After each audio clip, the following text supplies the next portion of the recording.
Did you know that the wedding of the Prince of Monaco and Hollywood actress Grace Kelly in 1956 is still considered the wedding of the century? It's been over 60 years, and people still can't get enough of it. Many brides, even today, still take inspiration from Kelly's stunning wedding dress.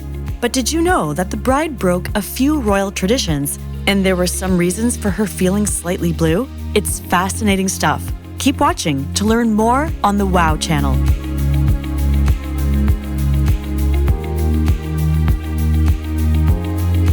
Over 3 million people watched the wedding of Oscar-winning actress Grace Kelly and Prince Monaco Rainier III in 1956. It was a real-life fairy tale. Grace became a princess and fulfilled the dreams of many young women who wanted to marry a prince. The wedding was so beautiful and inspiring that it was called the Wedding of the Century. People all over the world were amazed by its beauty and splendor. It was even more magnificent than the wedding of Queen Elizabeth and Prince Philip in 1947. This couple met at Cannes, fell in love, and decided to get married. Their engagement happened during the holiday season in 1955, after they'd been dating for about 7 months.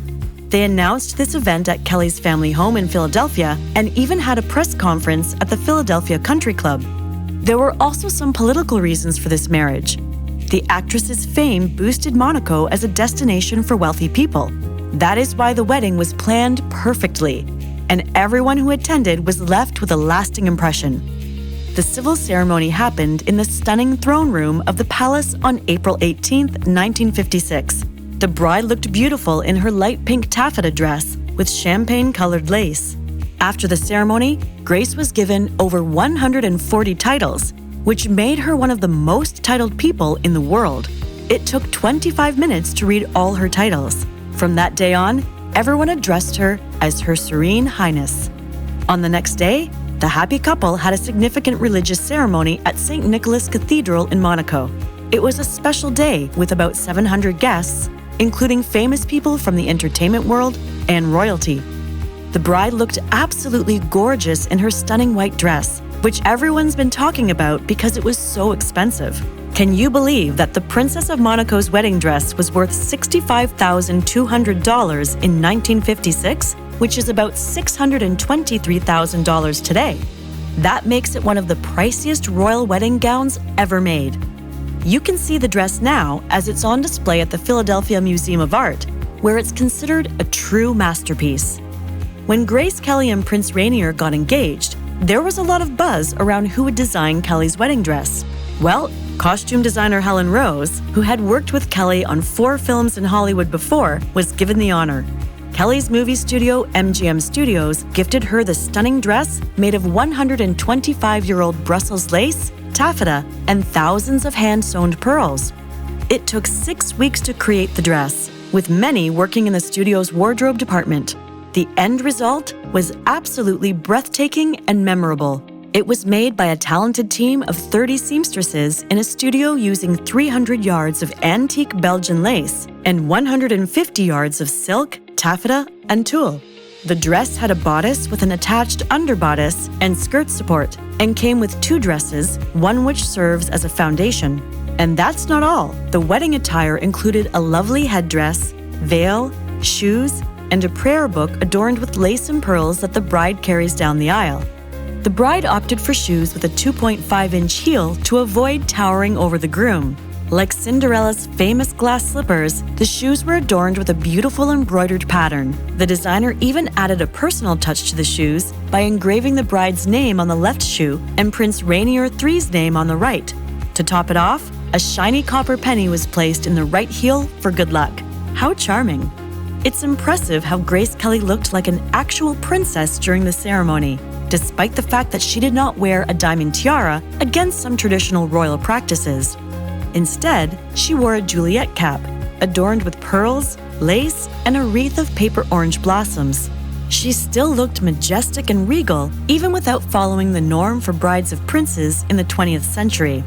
It was also significant that her circular veil didn't cover her face, especially with 30 million viewers watching the event on TV. Grace Kelly decided to do things a little differently on her wedding day. Instead of the usual big myrtle bouquets, she chose a more modest bouquet of lilies from the valley and held a small Bible. This trend was popular in the mid-20th century when brides wanted to emphasize their religious beliefs. It was crucial for Grace Kelly as she was raised in a Catholic family. The small Bible symbolized her new life as a married woman, which was more reserved and modest than her previous life as a successful and independent actress. This glorious event had one curious fact. Prince Rainier seemed quite nervous during the ceremony and needed Grace's help to put on the ring. Despite this, the overall mood was rather sad and tense. It turns out that Count Fernand d'Allier, the prince's chamberlain, had a nervous breakdown just before the wedding, which added to the atmosphere. After the ceremony in the cathedral, a lovely buffet was arranged for about 600 guests. The spread was amazing and included delicious treats like caviar, salmon, jellied eggs, cold lobster, and chicken. But the real showstopper was the stunning 6-tiered wedding cake. It was gorgeous and had a special cage for 2 turtle doves and a music box with the bride and groom. The newlyweds had a grand celebration, leaving them feeling pretty drained. Luckily, they could take a fabulous 7-week cruise, a thoughtful gift after their wedding. It was so exhausting, Prince Albert, the son of the couple, told People, that privately they both said that when they left on their honeymoon and got on the boat, they both just kind of passed out from exhaustion and had a good night's sleep before they got on with enjoying their honeymoon the next day. The celebration was amazing, but the bride seemed unhappy during the ceremony. It's hard to find pictures where she gave a small smile, and there were several reasons for this, like leaving her old life behind in America, giving up her acting career, and saying goodbye to her parents to become a princess. To make it to Monaco, she had to spend 8 days on a ship with reporters who followed her every move, which must have been tough. When she finally arrived, she was greeted by a crowd of about 20,000 people and 1,800 photographers. All these events were too overwhelming even for a seasoned actress like her. It's no wonder she looked tired and sad during the wedding, with everything leading up to it. Grace Kelly also must have faced many challenges when she became a princess in Monaco. One of the most significant sacrifices she made was giving up her acting career forever, as it was one of the obligations that came with her royal duties.